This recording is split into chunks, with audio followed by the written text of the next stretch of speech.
Hello everyone. तो start करते हैं। बेइंतहा इस कहते से चैप्टर नंबर 19। साथ ही आपसे एक रिक्वेस्ट करना चाहूँगी कि प्लीज़ अगर आपको स्टोरीज इतने ज़्यादा पसंद है तो आप एक और चैनल को सब्सक्राइब कर दीजिए।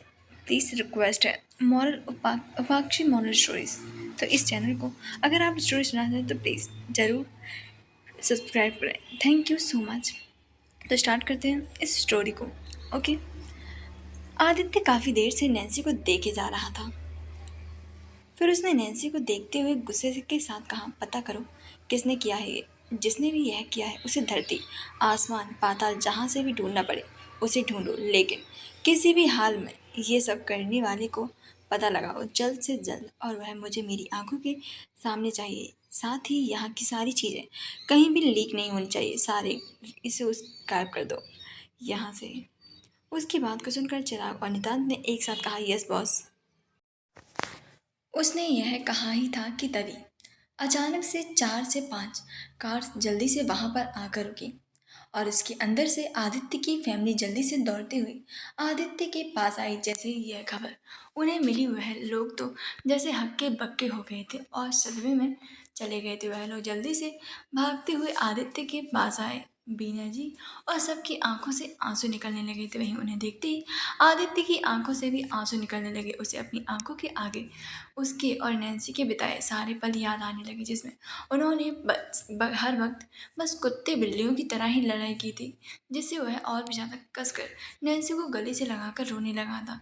सभी लोग उसे संभालने की कोशिश कर रहे थे। वहीं दूसरी तरफ एक सीक्रेट रूम के अंदर ऋषभ काफ़ी ज़्यादा गुस्से में अपनी चेयर पर बैठा हुआ था। उसने गुस्से से अपने सामने खड़े हुए लड़के की तरफ देखते हुए कहा, तुमने अभी तक पता नहीं किया कि डॉली कहाँ पर है।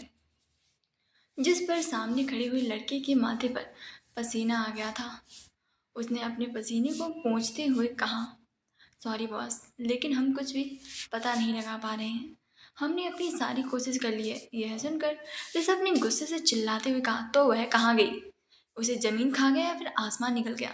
आगे कहाँ है डॉली? लास्ट मौका दे रहा हूँ, 10 दिन के अंदर अंदर उसे ढूंढ निकालो, वरना तुम लोगों के लिए बिल्कुल भी अच्छा नहीं होगा। उसकी बात सुनकर लड़के के माथे पर पसीने की बूंदें आ गई थी। आखिर वह लड़का क्या ही कहता कि तभी अचानक से कोई जल्दी से भागता हुआ उस रूम में आया। वह लड़का काफ़ी ज़्यादा हड़बड़ाया हुआ था। उसने जल्दी से ऋषभ की तरफ देखते हुए कहा, बॉस, वो आदित्य की वाइफ मर गई। आज सुबह उसकी लाश बीच पर मिली है। यह सुनकर ऋषभ की आंखें बड़ी बड़ी हो गई। उसका मुंह खुला का खुला रहेगा। अचानक से उसकी आंखों में नैन्सी का रिफ्लेक्शन दौड़ गया।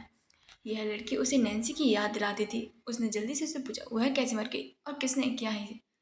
जिस पर उस लड़की ने कहा, नहीं बॉस, ये किसी को भी नहीं पता। ये सब काफ़ी ज़्यादा सीक्रेटली हुआ है। नहीं पता उसे किसने मार दिया, लेकिन वह आदित्य अब पागलों की तरह उसे मारने वाले को ढूंढने के पीछे पड़ा है। यहाँ तक कि उसकी सीक्रेट आर्मी है और उसके लोग अब उसकी वाइफ के मर्डर को ढूंढ रहे हैं। यह सुनकर ऋषभ की आंखें छोटी हो गई। उसे सिर्फ इतना पता था कि आदित्य एक बहुत ही अच्छा बिजनेसमैन है और बिजनेस इंडस्ट्रीज पर राज करता है, लेकिन आर्मी के बारे में वह कुछ भी नहीं जानता था। तभी उसके दिमाग में न जाने क्या आया। अचानक से उसकी आंखें छोटी सी हो गई थी और उसने जल्दी से कहा, क्या नाम है उसके आर्मी का? जिस पर उस आदमी ने हिचकिचाते हुए कहा, सॉरी बॉस, बट हम उसके लिए कंफर्म नहीं है और ना ही हम जानते हैं।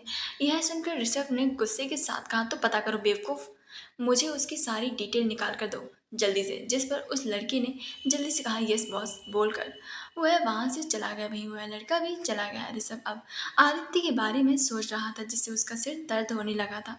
उसे इस लड़के को जल्द से जल्द बॉस के पास लेकर जाना था, लेकिन अब उसे समझ आ रहा था कि ये इतना भी आसान नहीं है जितना कि उसे दिखाई दे रहा है। ऊपर से वह जिससे इतना ज़्यादा प्यार करता था, वो डॉली का अता पता ही नहीं था। वह अचानक से पता नहीं कहाँ पर गायब हो गई थी, लेकिन उसे पता नहीं क्यों लग रहा था कि इसके पीछे हो ना हो जरूर ही आदित्य का ही हाथ था। जिससे उसने गुस्से के साथ कहा, अगर इसके पीछे तुम्हारा हाथ है ना मिस्टर आदित्य ओब्रॉय, फिर मैं पता नहीं तुम्हारे साथ क्या करूँगा। वहीं दूसरी तरफ शाम का वक्त नैन्सी का अंतिम संस्कार हो रहा था। आदित्य बस खामोशी के साथ उसकी लाश को जलते हुए देख रहा था। वह बिल्कुल शांत हो गया था। उसकी आंखों में समंदर की तरह काफी गहरी शांति थी। वह अपनी आंखों में बिना किसी इमोशन के साथ नैन्सी की लाश को जलते हुए देख रहा था। उसकी आंखों के आगे नैन्सी का उसे छेड़ना, गुस्सा दिलाना, उसका एटीट्यूड, उसकी किस, उसकी किसी भी पत्थर को पिघला देने वाली उसकी वह अट्रैक्टिव सी स्माइल और मुस्कुराहट, किसी के भी दिल को छूने वाली वाली उसकी खुशी, दूध से भी ज़्यादा गोरा और चांद से भी ज़्यादा खूबसूरत उसका चेहरा, उसकी तारों से भी ज़्यादा जगमगाती हुई आंखें, पंखुड़ी की तरह गुलाबी होंठ, उसका सब जैसे आंखों के सामने किसी फिल्म की तरह चल रहा था। उसके दिमाग में बस एक ही सवाल चल रहा था, क्यों? आखिर क्यों? जब उसे वापस से नैन्सी को मिलाना ही था तो फिर दूर क्यों गया? या फिर उसकी लाइफ में उसे वापस लेकर ही क्यों आए? आखिर उसे किस चीज़ की गलती की सज़ा दी जा रही थी? आखिर उसने क्या गुनाह कर दिया था जिससे उसके प्यार को छीन लिया गया था? एक बार पहले और अब दूसरी बार फिर से, आखिर क्यों? उसके दिमाग में यही सवाल चल रहा था, लेकिन उसके सवाल का किसी के पास भी जवाब नहीं था। जितना वह ऊपर वाले से नाराज़ था उतना ही वह खुद से भी नाराज़ था कि उसने उसे अकेला क्यों छोड़ा। अगर वो साथ होता तो वह उसके साथ ही रहती ना, उसके पास होती, लेकिन उससे उसे अकेला छोड़ दिया और वह अब उसे हमेशा के लिए छोड़ के चली गई। यही सब उसके दिल और मैं किसी खंजर की तरह लग रहे थे, जो बार बार उसके दिल को छल्ली कर रहे थे और ऐसा दर्द दे रहे थे जिसे वह संभाल भी नहीं पा रहा था। खुद के अंदर से वह बहुत ही ज़्यादा स्ट्रगल कर रहा था। उसके आसपास उसकी पूरी फैमिली खड़ी हुई थी, जो कि उसे संभालने की पूरी कोशिश कर रही थी। लेकिन आदित्य तो जैसे अब कुछ बोल ही नहीं रहा था। वह बिल्कुल शांत, किसी समंदर की तरह खड़ा हुआ था और नैन्सी की जलती हुई आग को देख रहा था। वह रात होने तक वहीं पर रहा। उसने अपनी फैमिली को काफ़ी ज़्यादा मनाने के बाद और सबको वहाँ से भेज दिया और वह अपने घुटनों के बल बैठकर नैन्सी की राख को देख रहा था। काफ़ी देर तक बैठे रहने के बाद उसकी आंखों के किनारे से दो आंसुओं की बूंदें उसके गालों से लुढ़क कर नीचे रेत पर गिर गईं, जिससे उसका सिर उठा हुआ सिर नीचे झुक गया। उसके कंधे हिलने लगे। वह रोने लगा था। उसे यकीन नहीं हो रहा था कि नैन्सी उसे छोड़कर चली गई है। चिराग और नितांत काफ़ी दूर से कुछ बॉडीगार्ड्स के साथ खड़े होकर अपने बॉस को देख रहे थे। उसके बॉस जो जाने का बोल दिया था, लेकिन उन्हें अपनी बॉस की काफ़ी ज़्यादा फिक्र थी, जिससे वह दूर से ही अपने बॉस की प्रोटेक्शन कर रहे थे। अपने बॉस को इतना ज़्यादा टूटा हुआ उन्होंने पहले कभी भी नहीं देखा था। उन्होंने अपनी नज़रों को नीचे झुका लिया। वहीं चिराग ने धीरे से साफ कहा, कुछ भी हो जाए, जिसने भी यह किया है उसे तो मौत के घाट उतार कर ही रहूँगा। साथ ही किसी भी हालत में हम उसे ढूंढ कर निकाल कर ही रहेंगे। जिस पर नितांत ने भी अपना सिर हाँ में हिलाया। दोनों की आंखों में गुस्से से लाल हो रही थी। एक साल बाद, उस भयंकर दिन के बाद, आदित्य पूरी तरीके से बदल गया था। वह पहले से भी काफ़ी ज़्यादा कोल्ड और हार्टलेस हो गया था। अब उसकी पर्सनालिटी और भी ज़्यादा शांत हो गई थी। उसकी आंखों में हर वक्त नफरत और गुस्सा रहता था। उसके आसपास हर वक्त काफ़ी ज़्यादा खतरनाक ऑरा रहता था, जिसमें किसी को भी जान से मारने की इंटेंशन साफ दिखती थी। उसकी आंखों में पहले की मासूमियत या सुकून की जगह अब एक आग जलती थी, जो हर वक्त भड़कने को तैयार रहती थी। उसकी नज़रों में एक खतरनाक ठहराव होता था, जैसे वो हर पल किसी को मिटाने का प्लान बना रहे हो। उसकी चाल में एक अजीब सा सख्तपन और उद्देश्य दिखाई देता है, मानो उसके कदम सिर्फ और सिर्फ एक ही दिशा में बढ़ रहे हों, बदले की ओर। आदित्य की आवाज़ भी काफ़ी ज़्यादा रूखी और बेरुखी हो गई थी। वह हद से ज़्यादा घमंडी हो गया था, जिसमें गुस्सा और नफरत की गूंज साफ सुनाई देती थी। उसकी मुस्कान में कोई भी गर्मी नहीं बची थी। अब तो एक ऐसी विकृति हंसी में बदल गई थी जो उसके अंदर के तूफान को बयां करती थी। उसका चेहरा सख्त और भाव शून्य हो गए थे, जैसे उसमें इंसानियत का हर अंश मिट चुका हो। आदित्य के लिए दुनिया में अब कोई रंग नहीं बचा था, सिर्फ एक लाल रंग को छोड़कर, वो भी खून का, जिसे वो अपने हाथों से बहते देखना चाहता था। उसकी आंखों में एक ठंडा खतरनाक तेज है जो उसकी मर्डर इंटेंशन को बिना शब्दों के लिए ही बयां कर देता है। वो हर दिन इस विचार में जलता है कि उस कैसे अपने दुश्मनों को उसके अंजाम तक पहुंचाए। आदित्य का पूरा वजूद अब एक ज्वालामुखी बन चुका था जो हर पल फटने को तैयार है, और जब वो फटेगा तो उसके आसपास सिर्फ तबाही और विनाश ही नजर आएगा। नैन्सी की मौत के बाद आदित्य का जीवन एक अंधेरे और बर्बादी की ओर मुड़ गया था। वह पूरी तरीके से ऊपर से नीचे तक टूट चुका था, जैसे उसकी आत्मा को भी किसी ने उसके शरीर से खींचकर निकाल दिया हो। वह अब पहले से भी काफ़ी ज़्यादा खतरनाक और शांत हो गया था, एक ऐसा खामोश तूफान जो किसी को भी तबाह कर सकता था।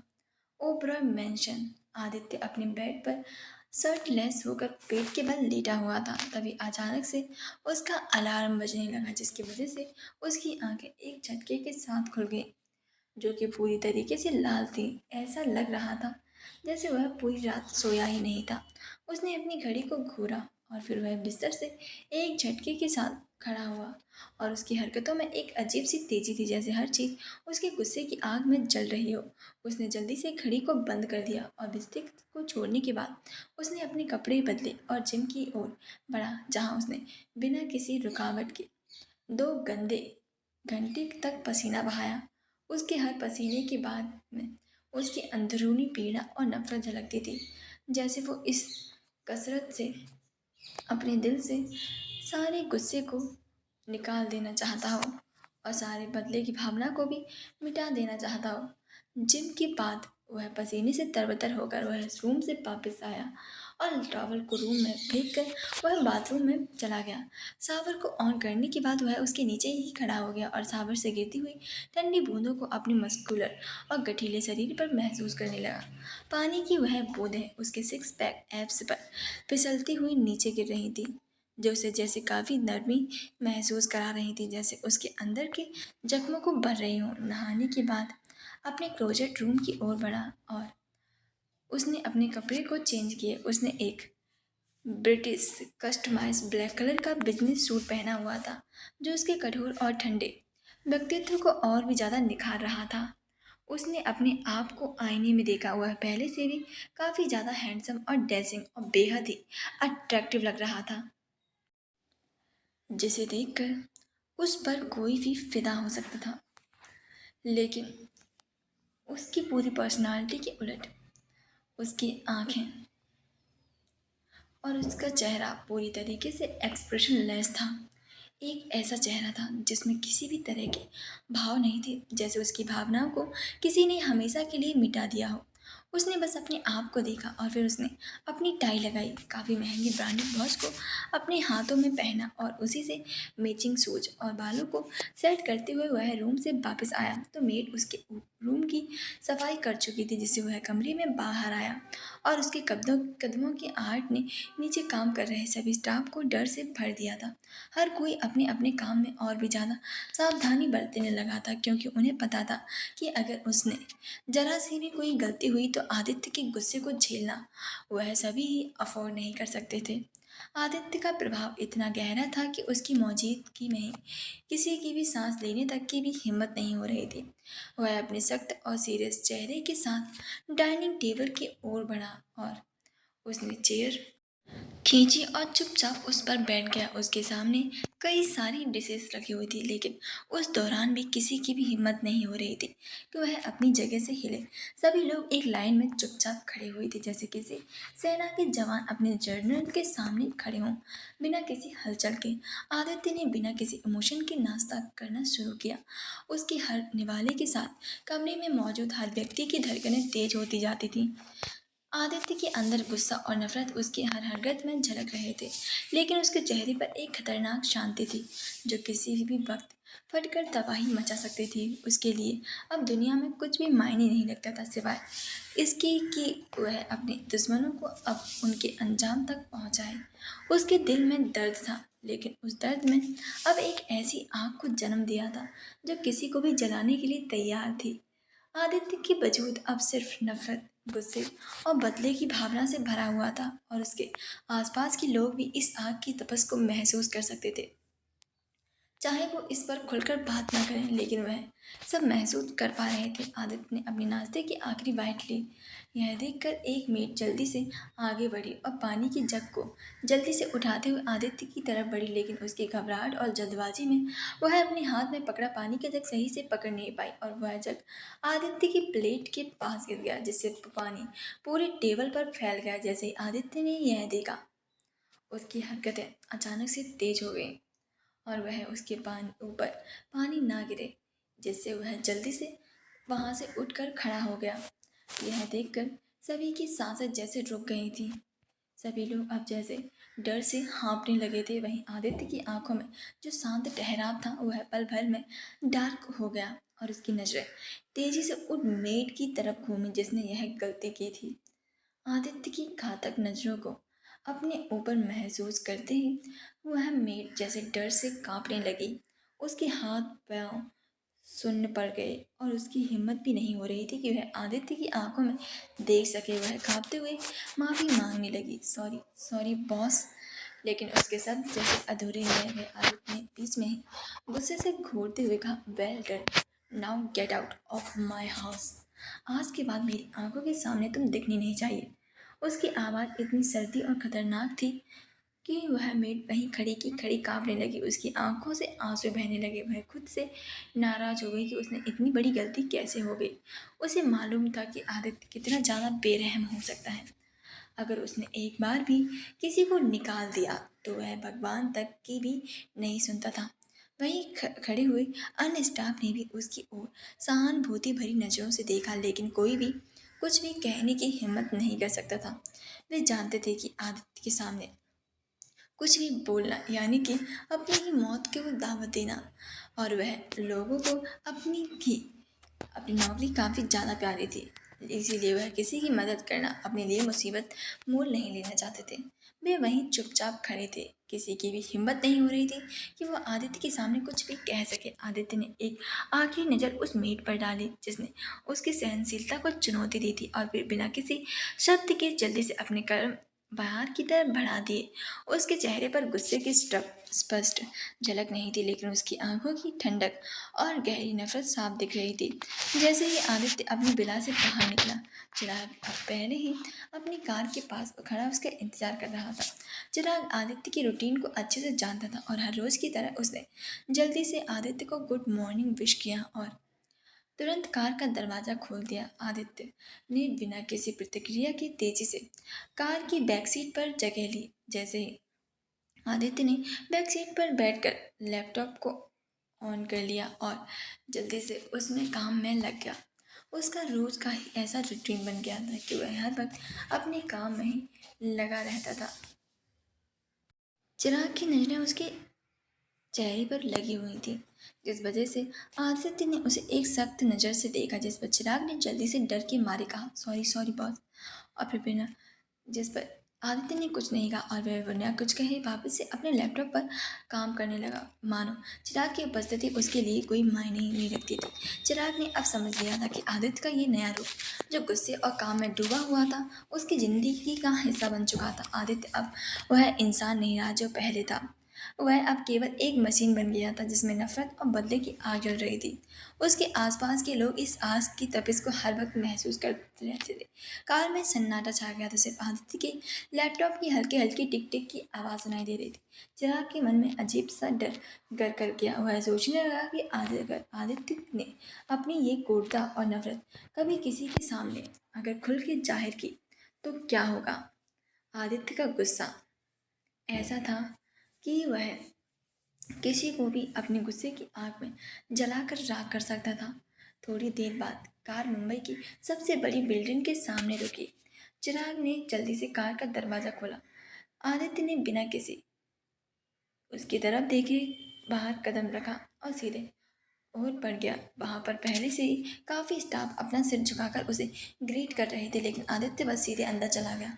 आदित्य ने के कंपनी में दाखिल होते ही सारे कर्मचारी अपने अपने काम में जुट गए। उसकी उपस्थिति में एक अजीब सा तनाव फैल गया था, जैसे हर कोई उसकी नज़रों से बचने की कोशिश कर रहा हो। आदित्य बिना किसी की देखे सीधे अपनी कमरे में जा रहा था कि तभी उसके कदम रुक गए और उसने अपनी तीखी नज़रों से एक तरफ डाली जहाँ पर एक लड़का कानों में ईयरबड लगाए हुए वॉइस कॉल वीडियो कॉल पर अपनी शायद गर्लफ्रेंड से ही बात करने में इतना मसरूफ था कि उसे आदित्य की मौजूदगी भी महसूस नहीं हुई थी।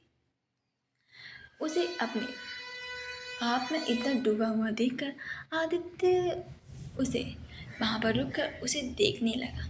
वहाँ खड़े सभी स्टाफ की यह देखकर तो जैसे सांसें ही थम गई थी और सभी की नज़र उस लड़के के ऊपर गई जिसे देखकर उन्होंने अपना सर पटक पीट लिया। वहीं उस लड़के के बगल में वाले डेस्क पर बैठे हुए आदमी ने जल्दी से हरकत दिखाते हुए उस लड़के के कानों से एक झप ईयरबड निकाल दिया। अचानक से इस हरकत से वह लड़का काफ़ी ज़्यादा गुस्सा हो गया था। उसने गुस्से के साथ उस स्टाफ से कहा, ये क्या बेहुदा हरकत, जिस पर उस लड़के ने डरते हुए अपनी नज़रों को दूसरी तरफ कर देखने का इशारा किया। यह देखकर वह लड़का गुस्से से आदित्य की तरफ देखा, लेकिन जैसे ही उसकी नज़रें आदित्य की नज़रों से मिली, उसका हाथ पैर जैसे ठंडे पड़ गए थे और उसका शरीर एकदम से कांपने लगा। उसने जल्दी से अपने दोनों कानों में से ईयरबड को निकाल दिया और वीडियो कॉल को भी कट कर दिया और उसने जल्दी से खड़े होते हुए आदित्य के सामने घुटनों के बल बैठते हुए कहा, सॉरी सॉरी बॉस। मैंने इसके आगे वह कुछ और बोलता उससे पहले उसके कानों में 5 वर्ड्स सुनाई दिए, get out of my company. यह बोल आदित्य गुस्से से आगे की तरफ बढ़ गया। वहीं यह सुनकर वह लड़का अचानक से रोने लगा। उसका मन खुद का सर दीवार में मारने का कर रहा था। वहीं आदित्य के पीछे चल रहे चिराग ने यह सीन देखकर अपना सिर ना में हिलाते हुए कहा, उसे तो यह सब जैसे आदत सी पड़ गई थी, यह सब रोज की देखने की। वहीं आदित्य गुस्से के साथ अपने ऑफिस के अंदर गया और दरवाजा जोर से बंद कर लिया। उसके जाते ही ऑफिस में सभी ने एक राहत की सांस ली, लेकिन हर किसी के मन में यह सवाल था कि आदित्य का ये नया रूप उसे और कितने दिनों तक झेलना पड़ेगा। अपने कैबिन के अंदर आदित्य ने अपनी कुर्सी पर बैठते हुए लैपटॉप पर स्क्रीन पर आंखें गड़ा दी, मानो वह बाहर दुनिया से पूरी तरह से कट चुका हो। उसकी अंगुलियां कीबोर्ड पर तेजी से चलने लगी और उसके चेहरे पर एक कड़ी ठंडक छा गई। तभी दरवाजे पर हल्की सी दस्तक हुई। आदित्य ने बिना सिर उठाए बेमन से अंदर आने के लिए कहा। चिराग ने दरवाजे को हल्का सा धक्का दिया और अंदर आते हुए धीरे से कहा, सर ये आज की रिपोर्ट्स हैं। उसके हाथ में कई सारी फाइलें थीं जिन्हें उसने आदित्य के टेबल पर रख दिया। चिराग की आवाज़ में हल्की सी झिझक थी, मानो उसे डर हो कि आदित्य का गुस्सा कहीं उस पर ही न फूट पड़े। लेकिन आदित्य की निगाहें अभी भी लैपटॉप स्क्रीन पर ही जमी हुई थी और उसने एक बार भी अपनी नज़रों को उठाकर चिराग की तरफ नहीं देखा था।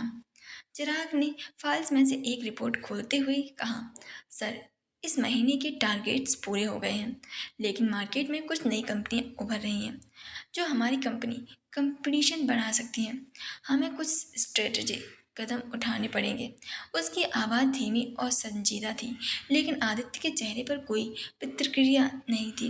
कुछ पलों की खामोशी के बाद आदित्य ने आखिरकार अपनी आंखें स्क्रीन पर से हटाकर चिराग की तरफ देखा। उसकी निगाहें इतनी ठंडी और भावहीन थी कि चिराग की रीढ़ की हड्डी में सिरहन सी दौड़ गई। चिराग, आदित्य की आवाज़ में एक अजीब सा दबाव था। मैंने तुम्हें रिपोर्ट करने के लिए बुलाया था, फालतू बातें करने के लिए नहीं। मुझे सिर्फ ये बताओ, आज मीटिंग किस किस के साथ है? जिस पर चिराग तुरंत संभालते हुए बोला, सॉरी बॉस, हाँ आज आपकी मीटिंग 9 बजे मिस्टर कपूर के साथ है, जिसमें आप उनके सारे शेयर को खरीदने के लिए कहा है। उसके बाद 12 बजे मिस्टर अडानी के साथ। उसके बाद हमें एक प्रॉपर्टी पर डील करना है। उसके बाद 3 बजे मिस्टर पुनीत बंसल के साथ, जिसमें लेकिन इसके आगे वह कुछ और बोलता उससे पहले आदित्य ने उसे रोकते हुए कहा, 1 मिनट। पुनीत बंसल का नाम सुनकर उसके कान जैसे खड़े हो गए थे और अचानक से उसकी आंखों के सामने एक खूबसूरत सी लड़की का चेहरा आ गया था, जिसे वह हर वक्त बुलाने की कोशिश करता रहता था और काम में डूबा रहता था। वह नाम जिससे उसे सख्त नफरत हो गई थी, नैन्सी बंसल। यह नाम याद आते ही उसकी आंखों में अचानक से काफ़ी ज़्यादा गुस्सा दिखाई देने लगा। उसकी आंखों में अचानक से गुस्सा और डार्क ऑरा को देखकर चिराग हक्का बक्का रह गया। उसे समझ नहीं आया आखिर किसे उसने आदित्य को इतना ज़्यादा गुस्सा दिला दिया कि आदित्य एक सेकंड में ज्वालामुखी की तरह लगने लगा था। उसने जल्दी से काफ़ी सावधानी से अपने घूंट को जल्दी से निगलते हुए धीरे से कहा, बॉस इज समथिंग रॉन्ग? जिस पर आदित्य ने गुस्से के साथ कहा, पुनीत बंसल के साथ मीटिंग कैंसिल करो और किसी और के साथ शिफ्ट करो।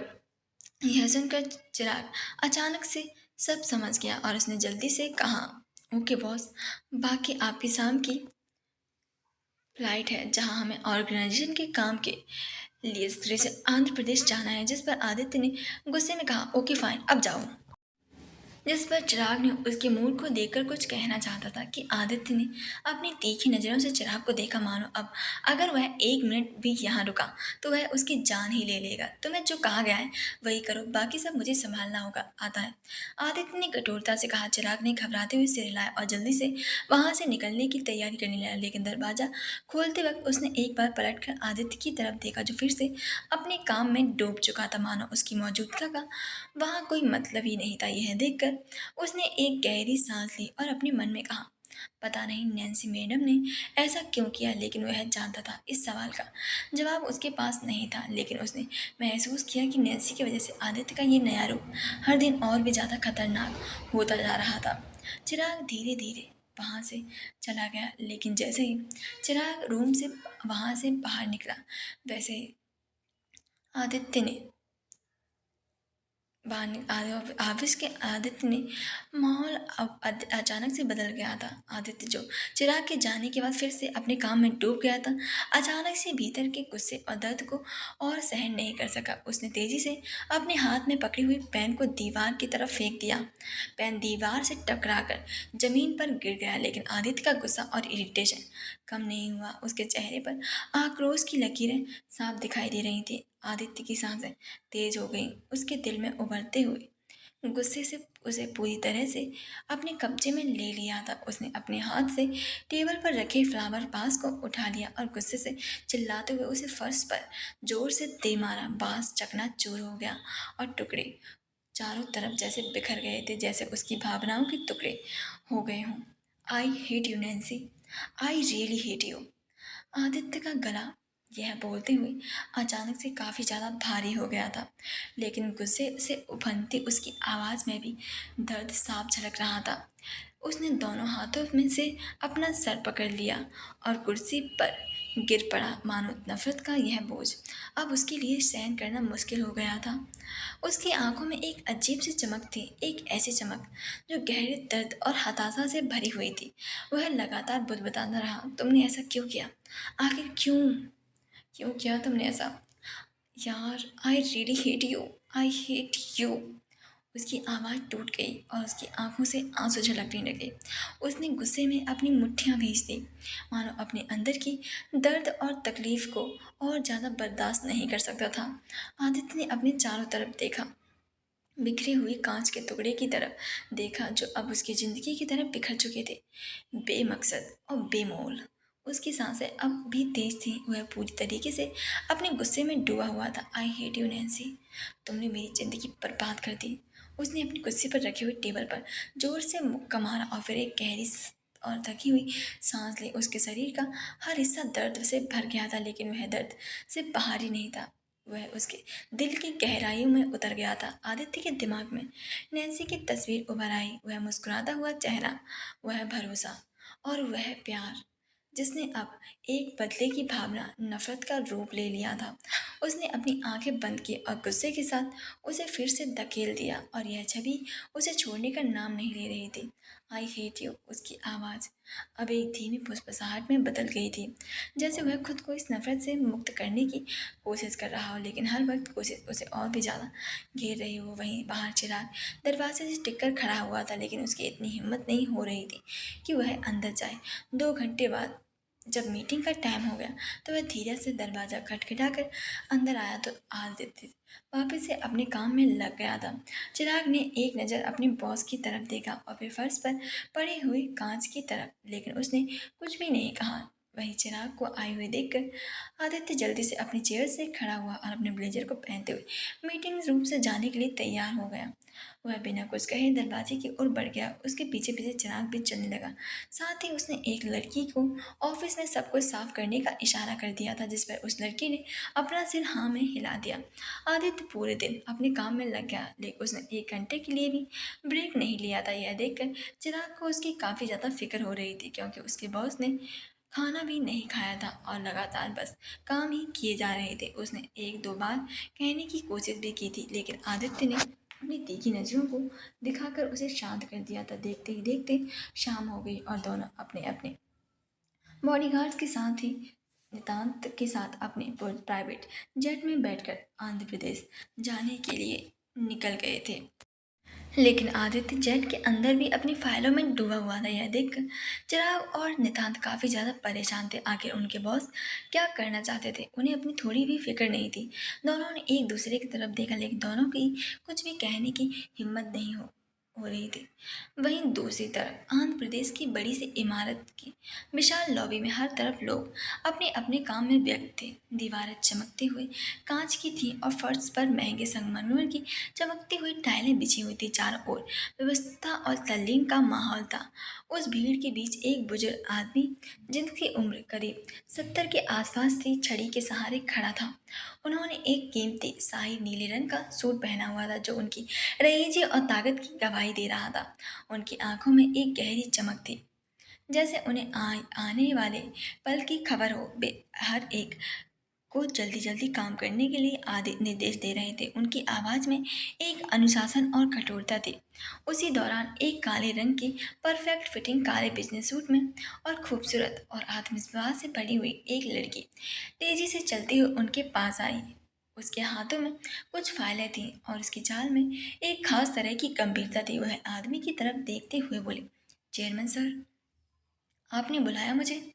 उस बुजुर्ग आदमी ने, जो कि चेयरमैन थे, उन्होंने जैसे ही उसकी आवाज़ लड़की की आवाज़ सुनी, वह अचानक से खुश हो गए। उन्होंने जल्दी से काफ़ी मिलनसार होते हुए जल्दी से मुस्कुराते हुए कहा, नताशा, तुम आ गए। मुझे पता था तुम जरूर आओगी। उस लड़की को देखकर चेयरमैन के चेहरे पर खुशी साफ देखी जा सकती थी। उन्होंने जल्दी से नताशा ने मुस्कान के साथ जवाब दिया, यस चेयरमैन सर, आपने बुलाया तो कैसे नहीं आती, लेकिन मैं जानना चाहती हूँ आपने मुझे यहाँ क्यों बुलाया है। यह सुनकर चेयरमैन की आंखें और भी ज़्यादा खुशी से चमकने लगी थी। उन्होंने बड़ी उत्सुकता के साथ मुस्कुराते हुए कहा, मैंने तुम्हें यहाँ पर इसीलिए बुलाया है क्योंकि आज हमारी ऑर्गेनाइजेशन को संभालने के लिए हमारी क्वीन वापस आ रही है। यह सुनते ही नताशा के चेहरे से वह मुस्कुराहट, जो कि काफ़ी खूबसूरत लग रही थी, वह अचानक से गायब हो गई। उसकी आंखों में अचानक से एक बेचैनी और गुस्से का मिश्रण दिखाई देने लगा। उसके लिए क्वीन किसी भगवान से कम नहीं थी।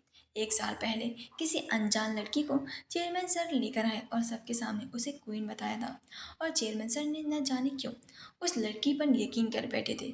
सभी लोग ये क्वीन को जानते थे और वह उन्हें पहले से ही छोड़कर चली गई थी, जिस वजह से उनके भगवान की तरह किसी बेरूपिया को लेने की सुनकर सभी लोग काफ़ी ज़्यादा गुस्से से भड़क रहे थे और वह लोग जल्दी से विरोध करना चाहते थे। लेकिन वह विरोध करते उससे पहले ही दूसरे दिन ही वह लड़की घर से गायब हो गई थी। क्यों ना विरोध करने वालों में से एक खुद नताशा भी थी। और आज उस लड़की वापस से जिक्र सुनकर अचानक से नताशा के चेहरे पर अंधकार स्पष्ट झलक रहा था। उसकी नज़रों में गुस्सा और अविश्वास का मिला जुला भाव था। आखिरकार उसने अपनी भावनाओं पर काबू पाते हुए थोड़े तल्ख लहजे में कहा, अध्यक्ष सर, मैं माफ़ी चाहती हूँ, लेकिन क्या आप वाकई में उस लड़की को क्वीन मानते हैं? आप जानते हैं कि वह हमारी क्वीन नहीं है, वह सिर्फ एक बहरूपिया है। और आपको उस बहरूपियों पर यकीन कैसे है? आप जानते हैं ना, हमारी क्वीन जा चुकी है, फिर आप कैसे कह सकते हैं कि वह हमारी क्वीन है? नताशा की बात सुनकर चेयरमैन का चेहरा, जो अब तक शांत और संयमन था, अचानक से बदल गया। उनके चेहरे पर उभरते गुस्से को देखते हुए नताशा के शब्द जैसे वहीं पर थम गए थे। चेयरमैन के कठोर स्वर में कहा, नताशा, मैंने तुम्हें कभी भी उनकी डिसरिस्पेक्ट करने की इजाज़त नहीं दी थी। तुम ऐसे कैसे उनकी बेइज्जती कर सकती हो? वह हमारी क्वीन है होने वाली। क्या मैंने तुम्हारे यही सिखाया है? उनकी कही हुई बात को सुनकर नताशा ने अपना सिर तुरंत नीचे झुकाते हुए माफ़ी मांगते हुए कहा, I am sorry chairman sir. लेकिन उसके चेहरे पर कोई पछतावा नहीं दिख रहा था, बल्कि वह अपने गुस्से को बमुश्किल ही दबा रही थी। उसने खुद को नियंत्रित करते हुए कहा, मुझे माफ़ कीजिए चेयरमैन सर, लेकिन मैं कैसे बिलीव करूं? आप जानते हैं ना, वह मेरे लिए भगवान जैसी थी। आज मैं जो कुछ भी हूँ, वह सिर्फ़ और सिर्फ़ उनकी वजह से हूँ। आज जिंदा मैं भी खड़ी हुई हूँ, तो सिर्फ़ और सिर्फ़ उनकी ही वजह से। और मैं उन्हें अच्छे से जानती थी, लेकिन यह लड़की हमारी क्वीन नहीं है। हमारी क्वीन चली गई है और आज भी यह जानते हैं। फिर कैसे कैसे कोई और लड़की आकर अपनी पहचान क्वीन के रूप में बता सकती है, और आपने उसे मान भी लिया। हमारी क्वीन की जगह कोई साधारण लड़की कैसे ले सकती है? मैं कभी भी उसे क्वीन के रूप में एक्सेप्ट नहीं कर सकती। उसकी कही हुई बात को सुनकर चेयरमैन ने गहरी सांस ली। वह भी उसके गुस्से को समझ सकते थे, लेकिन वह उसे सब कुछ एक्सप्लेन नहीं कर सकते थे, जिससे उन्होंने थोड़े गुस्से भरे स्वर में कहा, नताशा चुप हो जाओ। क्या तुम्हें लगता है कि मैं बूढ़ा हो गया हूँ? तो मेरे अंदर से सारी समझ खत्म हो गई है, और मैं इतना नासमझ हो गया हूँ कि मुझे सच और झूठ की पहचान ही नहीं रही है ना? क्या तुम्हें यही लगता है? उसकी बात को सुनकर नताशा ने तुरंत गिल्ट के साथ कहा, आई एम सॉरी अध्यक्ष सर, लेकिन ऐसा बिल्कुल भी नहीं है। जिस पर चेयरमैन ने उसकी बात बीच में ही काटते हुए कहा, तो फिर किस बात पर तुम इतनी बहस कर रही हो? खैर, अब मैं इस पर और बात नहीं सुनना चाहता। जाओ और बस तैयारियां करो। साथ में अपनी सारी ऑर्गेनाइजेशन उस लड़की को सौंपने वाला हूँ। यह सुनकर नसासा का चेहरा और भी ज्यादा गहरे क्रोध में भर गया था। आखिर ऑर्गेनाइजेशन को ऐसी लड़की को ऐसे ही कैसे सौंपने था, जिसे उन्होंने इतने खून पसीने से खड़ा किया था? तो उसे गुस्से तो आना ही था। वह उसके साथ ही बचपन से थी, और उन्होंने ही उन्हें पाला था, और इस काबिल उसे क्वीन ने बनाया था, जिसे वह दोनों शख्स उसके लिए बहुत ही ज़्यादा खास और मायने रखते थे। लेकिन इसीलिए उसे गुस्सा आने लगा। आना तो लाजमी था। उसने गुस्से के साथ पूछा, चेयरमैन सर, आखिर इतनी जल्दबाजी क्यों? ऐसा करना अभी ज़रूरी है क्या सर? इसके आगे वह कुछ और बोलती कि चेयरमैन ने उसे बीच में ही रोकते हुए ठंडे स्वर में कहा, मुझे और कुछ नहीं सुनना है। बस जल्दी से जल्दी जाकर हायर अथॉरिटी की मीटिंग बुलाओ, और जो मैं कह रहा हूँ वही करो, और मुझे कोई सवाल जवाब नहीं चाहिए। उसकी बात को सुनकर नताशा के भीतर का गुस्सा उबल पड़ रहा था, लेकिन उसने खुद को शांत दिखाते हुए सिर को झुकाया। चेयरमैन को औपचारिकता रूप से ग्रीट किया और अपनी नाराजगी को दबाते हुए वहां से चली गई। चेयरमैन सर वहां पर खड़े होकर नताशा को जाते हुए देख रहे थे। वह जानते थे कि इतनी जल्दी से कोई भी उन्हें एक्सेप्ट तो नहीं करेगा, लेकिन उन्होंने भी बस शांत रहने का कहा था और कुछ भी ना करने को कहा था, जिस वजह से वह शांत ही रहे। कुछ मिनट बाद मीटिंग रूम का माहौल गर्म था।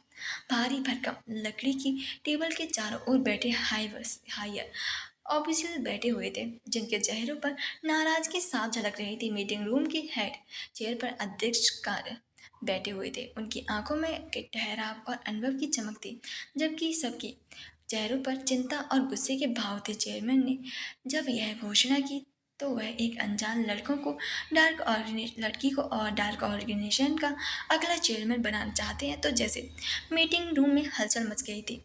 डार्क ऑर्गेनाइजेशन देश की सबसे बड़ी और सबसे पुरानी ऑर्गेनाइजेशन थी, जिसे कई वर्षों से बड़ी सावधानी और कुशलता से संभाला गया था। ऐसे में इस ऑर्गेनाइजेशन को भागदौड़ किसी अजनबी के हाथों में सौंपने की बात ने हर किसी को असहज कर दिया था, जिससे सभी लोग गुस्से से भर गए थे। साथ ही वह आदित्य, जो कि वहाँ का नया चेयरमैन आदमी बनना चाहता था, यह सुनकर और भी ज़्यादा गुस्से से कांप रहा था। अधिकारियों के बीच एक से एक शख्स, जो कि अपनी उम्र और अनुभव के कारण बाकी सभी लोगों से अधिक उम्र का था, खड़ा हुआ और गुस्से के साथ बोला, मुझे माफ़ कीजिएगा सर, लेकिन क्या आप वाकई में यह सोचते हैं कि वह लड़की इस ऑर्गेनाइजेशन को चला सकती है? यह कोई साधारण ऑर्गेनाइजेशन नहीं है। उसकी बात को सुनकर दूसरे अधिकारी ने भी तुरंत अपनी नाराजगी जताते हुए कहा, यह निर्णय बेहद ही असामान्य और जोखिम भरा है। यह डार्क ऑर्गेनाइजेशन है, कोई छोटी मोटी ऑर्गेनाइजेशन नहीं, जहां आप किसी भी अनजान व्यक्ति को चेयरमैन बना सकते हैं, जिसके बारे में हम कुछ भी जानते तक नहीं हैं। जिस पर तीसरे अधिकारी ने भी जल्दी से हिम्मत करके गंभीर आवाज में कहा, सर ये सब सही बोल रहे हैं। आप भी सभी सभी जानते हैं ना कि इस ऑर्गेनाइजेशन की नींव हमारे पूर्वजों ने रखी थी। इसे इस मुकाम तक पहुंचाने के लिए हम सभी ने अपना खून पसीना बहाया है। ऐसे में किसी अजनबी पर ये जिम्मेदारियां सौंपना क्या उचित है? चेयरमैन काफ़ी ज़्यादा खामोशी से सभी की बातें सुन रहे थे। उनके चेहरे पर कठोर एक्सप्रेशन थे। वह उनकी चिंताओं को समझ सकते थे, लेकिन उनकी आंखों में आत्मविश्वास की एक ठोस चमक थी।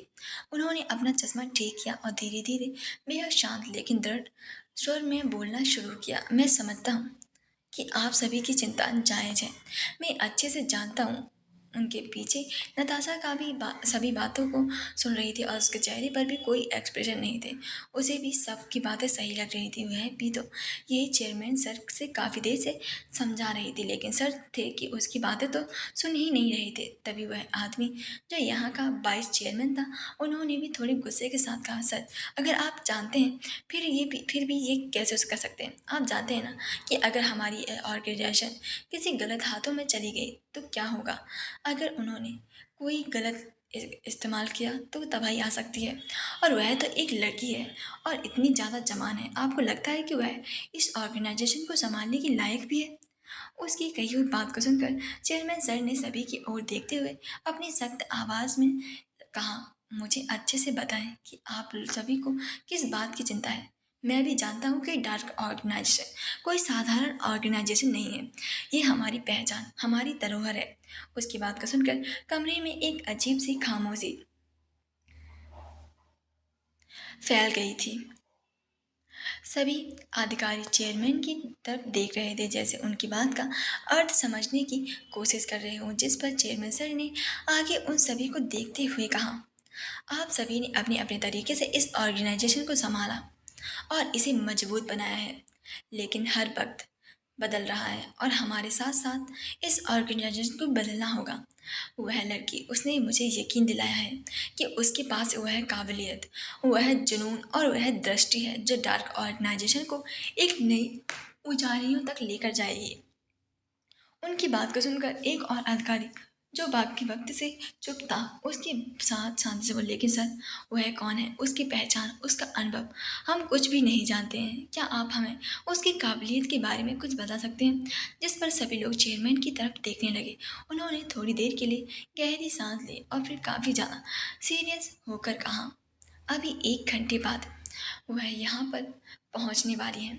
अगर आप सभी को मेरे इस फैसले पर शक है और आपको लगता है कि वह इस कुर्सी के लायक नहीं है, तो हम खुद उसे अपनी अध्यक्ष बनने से मना कर देंगे। साथ ही इस अध्यक्ष की कुर्सी में से आज ही वाइस अध्यक्ष को मैं दे दूंगा। लेकिन अगर इस लड़की ने साबित कर दिया कि वह इस ऑर्गेनाइजेशन के लायक है, तो फिर कोई भी मेरे लिए गए फैसले पर ऑब्जेक्शन नहीं उठाएगा।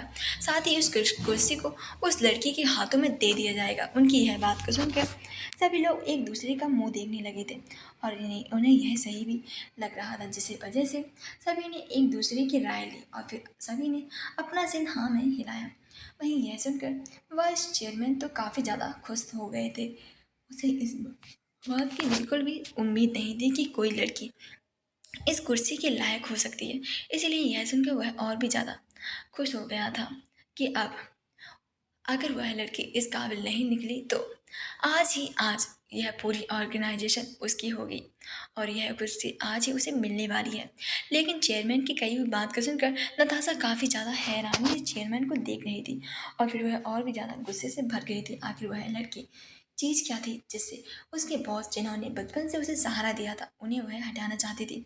उसे पक्का यकीन था कि वह लड़की बहरूपिया ही है। इसीलिए उसने जल्दी से चेयरमैन के पास झुकते हुए कुछ कहना चाहता कि चेयरमैन ने अपना हाथ दिखाकर उसे रोकते हुए कहा, बिल्कुल शांत। मुझे अब इस बात पर किसी का भी कोई भी ओपिनियन नहीं चाहिए। वह जल्द ही जल्द यहाँ पर आने वाली है, फिर सभी लोगों को पता चल जाएगा। उसकी कही हुई बात को सुनकर नताशा अचानक से काफ़ी ज़्यादा परेशान हो गई थी।